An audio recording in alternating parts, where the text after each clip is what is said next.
Welcome to the Umbrella Chronicles. Accessing file number 249811149RC. Bienvenue. Alors pour comprendre les origines de Resident Evil et la naissance d'Umbrella Corporation, il faut remonter plusieurs siècles en arrière, sur deux continents différents. Donc il y a très longtemps en Afrique, sur le territoire des Ndipaya poussait une fleur assez particulière, donc l'escalier du soleil. Mais cette fleur n'est pas simplement vénérée pour sa beauté. Les Ndipaya avaient découvert que certains individus capables de consommer la plante pouvaient subir des transformations extraordinaires. Leur corps devenait plus puissant, leur capacité physique augmentait. Mais il y avait une condition, la fleur pouvait tuer. Seuls certains individus possédaient la capacité de survivre à son pouvoir. Les Ndipaya finissèrent alors par utiliser la fleur lors des cérémonies destinées à choisir leur futur roi. Celui qui survivait devenait le souverain. Pendant des générations, les Ndipaya protégèrent donc jalousement leur territoire et le secret de l'escalier du soleil. En Europe, en 1918, la grippe espagnole a frappé le monde. Une pandémie provoquée par un virus du type H1N1, elle s'est propagée à travers le monde principalement entre 1918 et 1920, due à la Première Guerre mondiale. Les estimations évaluent généralement à peu près 50 millions de morts dans le monde. C'est à ce moment-là que Miranda fait son apparition, une scientifique brillante qui vivait dans un village en Europe de l'Est avec sa fille Eva. Pendant des années, elle vivait une existence relativement normale. Jusqu'en 1918, la grippe espagnole atteint alors le village, la maladie fait de nombreuses victimes. Parmi elles se trouve Eva, la fille de Miranda. Pour Miranda, cette mort est un véritable effondrement. Elle refuse d'accepter la disparition de son enfant. Après la mort d'Eva, Miranda, dans son malheur, décide de mettre fin à ses jours et se rend dans les montagnes et pénètre dans une grotte située sous le village. C'est là qu'elle découvre enfin ce que les habitants vénéraient depuis des générations, le Mégamycète. Alors il faut savoir que Miranda avait compris que le Mégamycète possédait une propriété extraordinaire. Il est capable de conserver les informations biologiques et les traces de conscience des organismes qui entrent en contact avec lui. Et Miranda va alors percevoir quelque chose qui va changer le cours de son existence. Les traces de sa fille, Eva, sont présentes dans le Mégamycète. Pour Miranda, cela signifie qu'Eva n'a peut-être pas complètement disparu. La science vient alors de donner une nouvelle raison d'espérer à une mère qui refuse de faire son deuil. Et cette découverte va devenir une obsession pour Miranda. Miranda ne veut plus simplement comprendre le Mégamycète, elle veut utiliser son pouvoir pour ramener sa fille. À partir de cet instant, le village cesse progressivement d'être simplement une communauté isolée. Il devient le laboratoire de Miranda. Et pendant des décennies qui vont suivre, ces recherches vont donner naissance à des expériences et aux 4 seigneurs. Et finalement attirer l'attention d'un jeune scientifique qui changea lui aussi l'histoire du monde. Oswald A. Spencer. Nous sommes maintenant dans les années 1950. À cette époque, Spencer est encore un jeune étudiant en médecine, aristocrate britannique né en 1923. Spencer fit un voyage en Roumanie où il fut trouvé à moitié mort dans la neige par Mère Miranda. Il découvrit la moisissure et comprit que transformer les êtres humains avec un organisme était la clé de l'évolution. Mais pour la moisissure n'était pas assez efficace pour son plan. Cette divergence d'opinion le poussa à partir sans la prévenir. Plus tard, Spencer envoya une lettre à Mère Miranda pour lui faire part de ses futures découvertes et lui témoigna son éternelle reconnaissance pour tout ce qu'elle lui a appris. Après avoir quitté la Roumanie, Spencer poursuit ses recherches, mais il lui manque encore quelque chose, un organisme suffisamment puissant pour réaliser sa vision de l'évolution humaine. 1962, Spencer fait appel à l'architecte George Trevor pour la conception et la construction de son manoir, isolé dans les montagnes de l'Arklay aux abords de Raccoon City, pour une durée totale de 5 ans. En 1966, Lord Spencer acquit un ouvrage d'Henry Travis.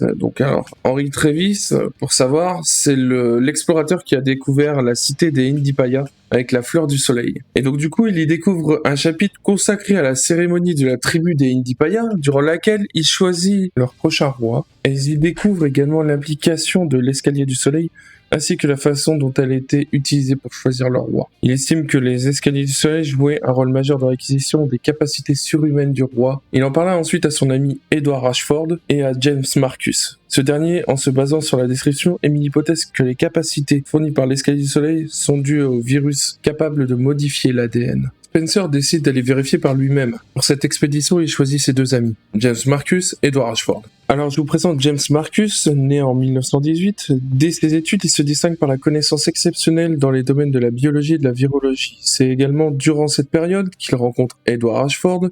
Les deux hommes deviennent amis et poursuivent ensuite leurs recherches ensemble. Marcus est avant tout un scientifique. Sa curiosité et son intérêt pour la biologie vont progressivement l'amener à s'intéresser aux organismes capables de modifier le vivant. Ses compétences scientifiques sont finalement attirées l'attention de Spencer. La rencontre entre ces trois hommes va bientôt donner naissance à un projet qui changera définitivement l'histoire de la biologie. Edward Ashford était un noble du début du XXe siècle, fils unique de Arthur Ashford. Il est à la tête de la 5e génération de la famille Ashford, des aristocrates britanniques. Contrairement à Marcus, Ashford possède déjà une position sociale et une influence considérable grâce à son héritage familial. Mais il se contente pas de son statut. Ashford s'intéresse lui aussi à la science et notamment aux recherches biologiques. Ashford était un ami de son compatriote aristocrate Spencer. C'est durant ses études qu'il rencontre James Marcus. Les deux hommes deviennent amis puis partenaires de recherche.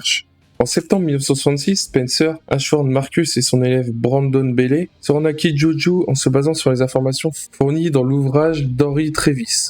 Une fois sur les lieux, ils sont attaqués par les membres de la tribu des Indipaya, qui cherchent simplement à défendre leur terre, mais ils parviennent tout de même à les surpasser grâce à leur supériorité. Ils arrivent ensuite au Jardin du Soleil, et ils découvrent l'escalier du Soleil. Ils examinent alors la fleur. Le 4 décembre, l'hypothèse de Marcus a été confirmée. Il a découvert qu'il y avait de l'ARN dans l'escalier du Soleil. Le jour même, il l'isole et le baptise Progenitor. C'est le docteur Marcus qui a choisi ce nom du fait que ce virus est à l'origine de l'évolution de la plupart des espèces sur cette terre. Le groupe de Spencer a ensuite voulu utiliser Progenitor pour permettre l'évolution des êtres humains, mais Spencer pensait secrètement être l'élu que les êtres humains devaient être gouvernés par des individus physiquement et intellectuellement supérieurs. Il a ensuite planifié le rêve de mettre au point une race supérieure, évoluée, de laquelle il serait le dieu. Ensuite, Marcus et Bailey retournent aux États-Unis pour cultiver le virus avec la fleur. C'est en 1960 que Spencer décide de créer le projet Wesker, où il réunit 13 enfants surdoués afin qu'ils participent à l'évolution humaine. Dans ces 13 enfants, on retrouve justement Albert Wesker,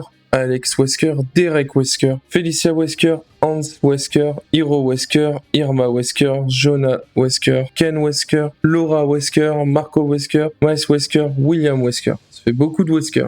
En 1967, Spencer s'occupait de la construction de son laboratoire dans la banlieue de Raccoon City et de terminer celle de son manoir qui servait à le dissimuler, pendant que Ashford entamait des recherches sur l'échantillon du progénitor. Avec son fils, Alexander Ashford, après des examens préliminaires, il découvre que Progenitor est devenu incompatible avec les êtres vivants. En raison des gènes d'organismes modernes, ils sont devenus beaucoup trop faibles. Alors il propose le projet du virus T. Le projet du virus T permet de créer une variante du virus Progenitor qui serait adaptée aux organismes, qui permettrait d'éviter ce problème d'inadaptation. Le 12 février 1967, James Marcus et Brandon Bailey ont été chargés de cultiver Progenitor en masse, mais se sont retrouvés dans une impasse, parce qu'en fait, le problème avec la culture tissulaire du Progenitor, il n'y avait pas de traces d'ADN. Par conséquent, ils ont tenté de reproduire l'escalier du Soleil en masse afin de permettre la production de Progenitor. Donc au début, ça fonctionnait favorablement, mais le souci, c'est que au vu des conditions atmosphériques, ils ont dû reproduire les bonnes conditions pour pouvoir cultiver le Progenitor. Le 23 mars,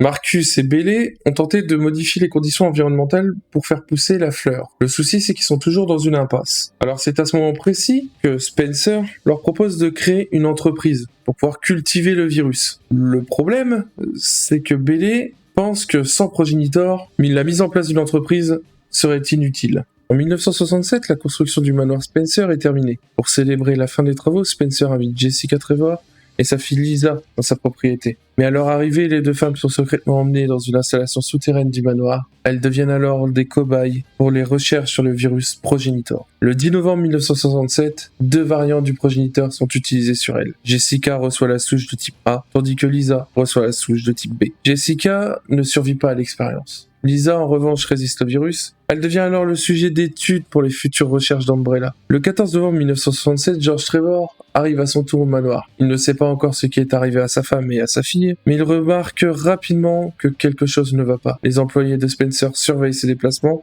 et George découvre peu à peu que le manoir cache des installations secrètes. Il comprend alors que Spencer, lui, cache quelque chose. Le 18 novembre 1967, George tente de découvrir la vérité et explore le passage secret du manoir. Spencer comprend qu'il en sait trop. George est alors enfermé dans le souterrain. Il tente de s'échapper par des passages qu'il avait lui-même conçus, mais affaibli et sans nourriture, il finit par mourir dans les profondeurs du manoir. Spencer vient ainsi de faire disparaître un témoin qui aurait pu révéler ses secrets. Et pendant ce temps, les recherches sur le progénitor continuent. C'est en 1968 que Marcus, Spencer et Ashford ont besoin de ressources considérables, donc de laboratoires, de scientifiques, de financement et d'organisations capables de protéger leurs travaux. Donc ils décident dans ce contexte de créer leur propre entreprise. De ce fait, ils ont créé officiellement Umbrella. Umbrella qui sera plus tard Umbrella Corporation, donc une entreprise pharmaceutique destinée au développement de produits médicaux. Mais derrière cette façade commerciale se trouve un objectif bien plus ambitieux. Poursuivre des recherches sur le progénitor et découvrir comment utiliser ses propriétés pour modifier le vivant. Le logo Umbrella n'a pas été choisi par hasard. Il reprend le symbole associé aux 4 maisons de nobles du village de Miranda.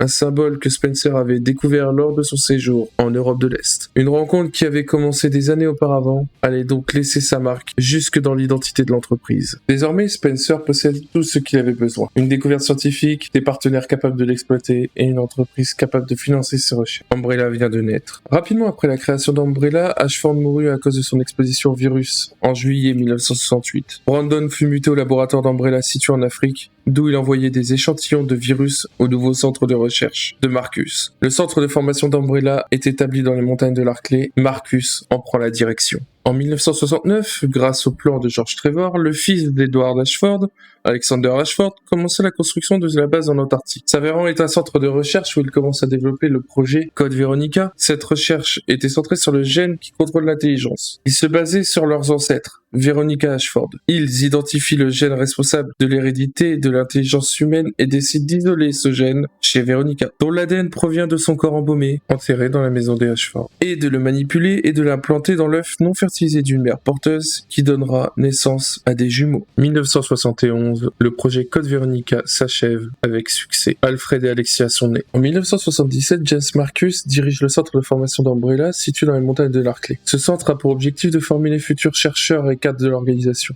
Marcus y transmet son savoir scientifique et sélectionne les plus jeunes talents capables de poursuivre ses recherches. Parmi les élèves qui vont attirer son attention se trouvent 2 jeunes chercheurs, Albert Wesker et William Birkin. En 1978, James Marcus crée le virus T à partir du virus progénitor. Marcus commence alors à effectuer des expériences sur différents organismes, notamment les sangsues. Le virus T devient rapidement l'une des découvertes les plus importantes d'Umbrella. En juillet 1978, Spencer décide de fermer définitivement le centre de formation. William Birkin et Albert Wesker sont donc transférés au laboratoire souterrain de l'Arklay sous le manoir Spencer. Les 2 jeunes chercheurs vont travailler sur le virus T et développer des armes biologiques. À la fin des années 70, Alex Wesker, donc le deuxième enfant du projet Wesker, décide de partir de son côté et de s'installer sur l'île des Saints. Alors frappée par la pauvreté après l'épuisement de son industrie minière, elle s'investit dans l'économie locale et peu à peu la population devient dépendante d'Alex et finit par la considérer comme une véritable sauveuse. Mais derrière cette image se cache une réalité bien différente. C'est en 1980 que Spencer lance le projet ARC. À l'origine, cette installation doit servir de centre administratif pour les recherches d'Umbrella, mais Spencer voit en ARC bien plus qu'un simple centre administratif.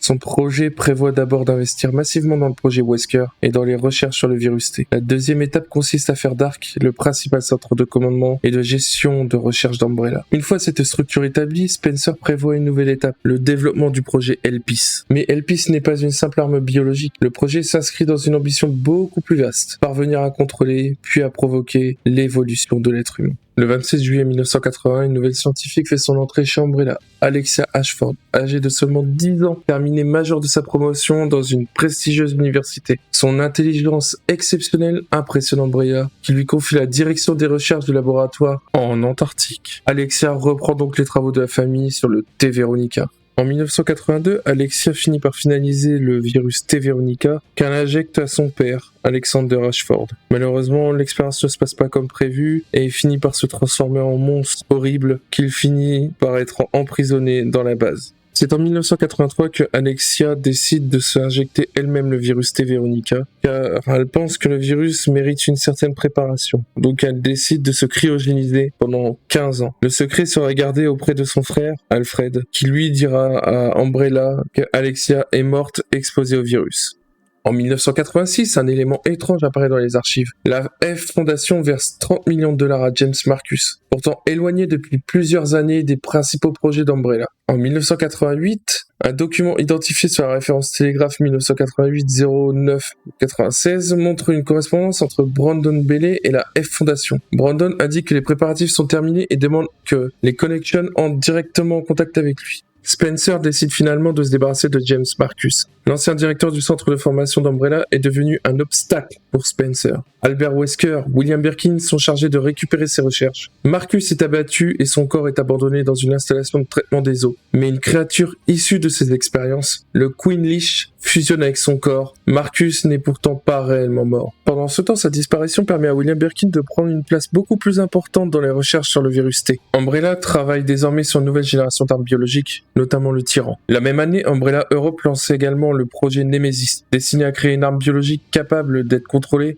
grâce au parasite NE-alpha. William Birkin fait une découverte auprès de Lisa Trevor, qui sert de cobaye depuis des années à Umbrella. Malgré de nombreuses injections et les expériences qu'elle a subies, son organisme continue à survivre et présente des caractéristiques totalement inhabituelles. En étudiant son corps, Birkin découvre une souche virale inconnue. Il parvient à l'isoler et lui donne le nom de G-virus. En 1990, les recherches de Spencer prennent une nouvelle direction. Il cherche désormais à comprendre si le sang peut conserver et transmettre des souvenirs. Pour étudier cette hypothèse, Umbrella mène des expériences sur des enfants dans l'orphelinat de Raccoon City. Mais derrière cette institution se cachent des installations secrètes liées aux recherches de Spencer. En février 1990, une catastrophe survient. Certains sujets expérimentaux se raniment et attaquent le personnel. Je vous laisse découvrir les événements.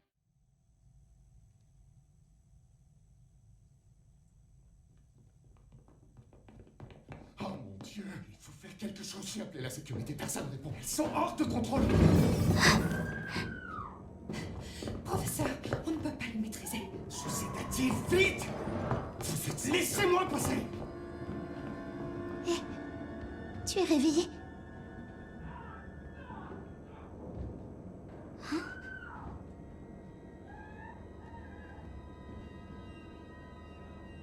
Mais où est-ce qu'elles sont?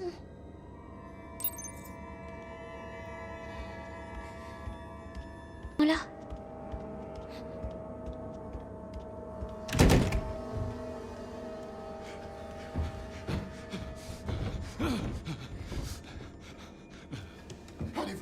Allez-vous-en.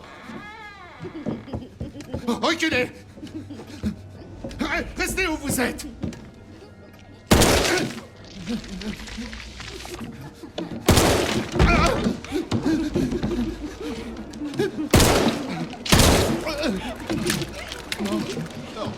Dégagez! Dégagez!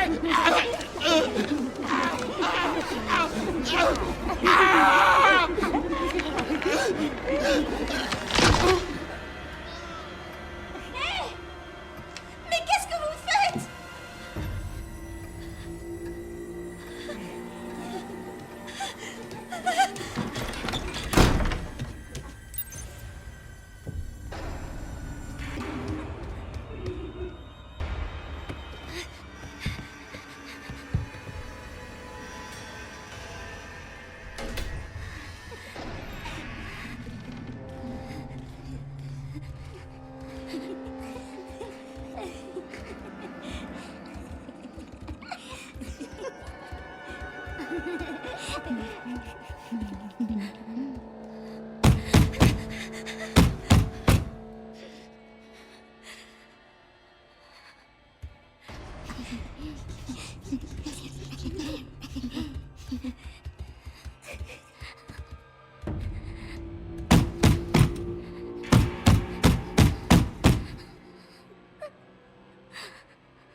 Je vous en prie, venez m'aider.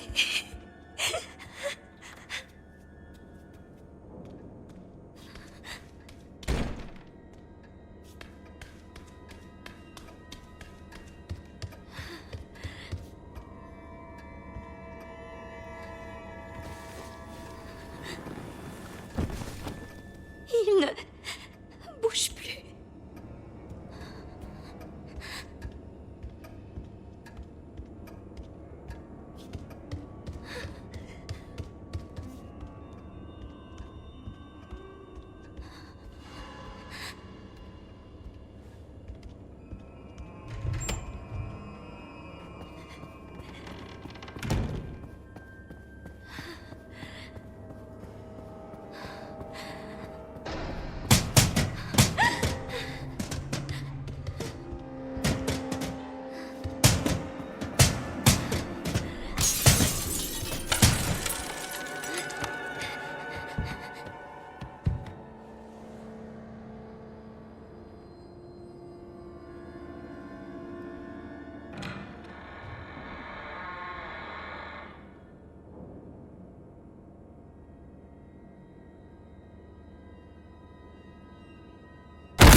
Pourvu que ce soit qu'un cauchemar.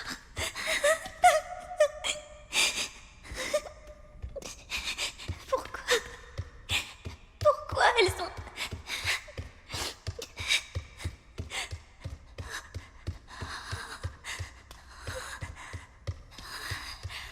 Où est-ce que je suis?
Chloé. C'est comme ça que je suis.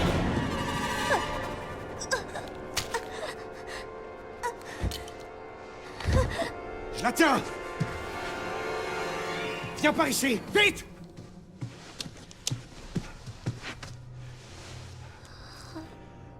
Elle présente des symptômes, elle aussi. Il faut s'en débarrasser. Revenons à notre affaire. Les recherches sont alors interrompues, mais Spencer poursuit son véritable objectif dans une autre installation, l'Ark. Il y développe notamment Elpis, un projet destiné à pousser encore plus loin ses recherches sur l'évolution humaine. Pendant ce temps, Umbrella continue à développer des forces militaires. Sergei Vladimir, ancien colonel de l'armée soviétique, rejoint l'organisation et participe au développement des unités paramilitaires. Il développe notamment un nouveau projet, Talos. L'objectif est de créer un tyran lourdement armé et contrôlable à distance grâce à un système informatique. Umbrella ne cherche donc plus à créer des armes biologiques, elle cherche désormais à les contrôler. En 1991, Umbrella poursuit son expansion et commence la construction d'un immense complexe de recherche souterrain sur Raccoon City, le Nest. Dans cette installation, William Birkin présente à Spencer son projet consacré au virus G. Spencer donne son approbation à Birkin, commence officiellement ses recherches. Contrairement au virus T, le virus G possède une capacité exceptionnelle de régénération et de reproduction cellulaire. En 1991 marque également un tournant pour Albert Wesker. Il quitte la recherche scientifique et rejoint le département des renseignements d'Umbrella. À partir de ce moment, Wesker ne s'intéresse plus seulement aux recherches de l'entreprise, il commence à s'intéresser à Umbrella elle-même. 1992. Umbrella ne se contente plus d'être présent à Raccoon City. Umbrella participe largement à son financement, notamment à la rénovation de l'hôtel de ville et au financement du Raccoon General Hospital. En apparence, Umbrella contribue donc au développement de la ville, mais sous les rues de Raccoon City, ses véritables activités restent secrètes. William Birkin poursuit ses recherches sur le virus G, tandis qu'Albert Wesker travaille désormais pour les renseignements d'Umbrella. À la surface, Umbrella construit une ville, sous terre, elle construit quelque chose de beaucoup plus dangereux.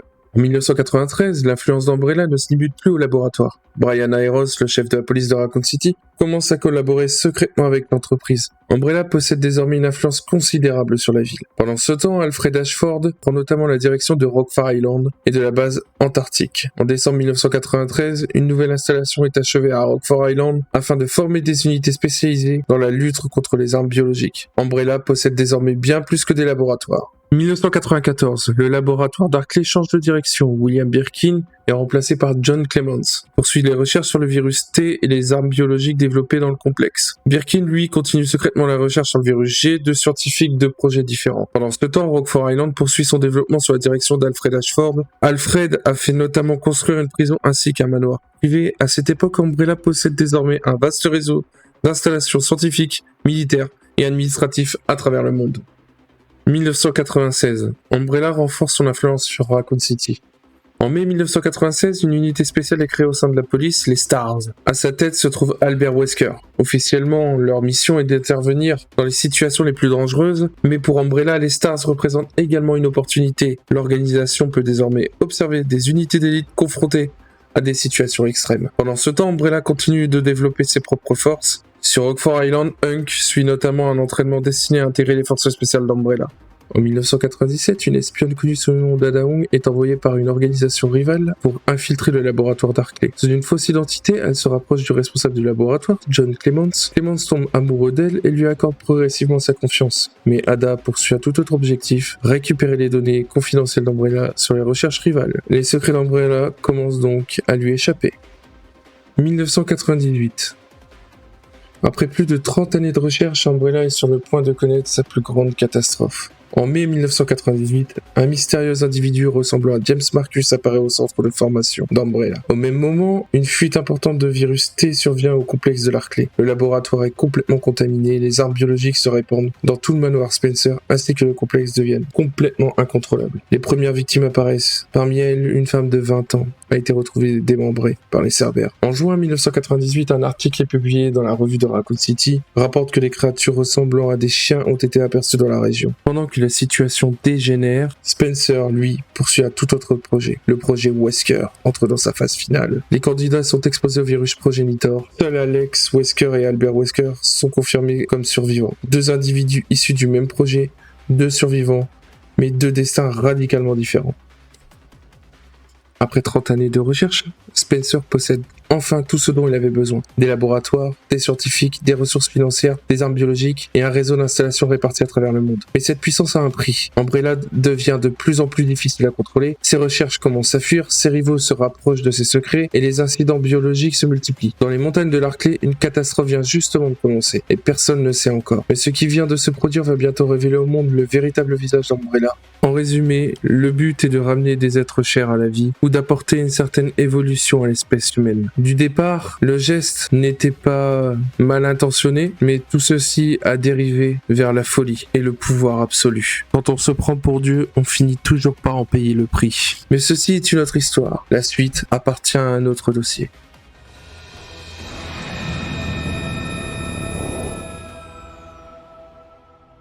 All data erased. Merci d'avoir regardé la vidéo. N'hésitez pas à partager et à liker la vidéo, ça nous permettra de développer de nouveaux contenus sur Resident Evil. À plus tard pour de nouvelles vidéos.